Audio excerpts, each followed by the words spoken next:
അസ്സലാമു അലൈക്കും. ഇന്നത്തെ വീഡിയോ പ്രാവുകളുടെ വീടുകയാണ്. നീച്ചപാടും സുബഹിയൊക്കെ നിസ്കരിച്ചു, ചായ കുടിക്കണം. പ്രാവുകളുടെ കൂട് തുറക്കുകയാണ്. കണ്ടു, ഇതാണ് പ്രാവുകളുടെ കൂട്.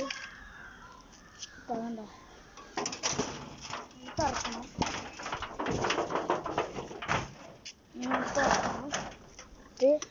അവതാ നടക്കുന്നു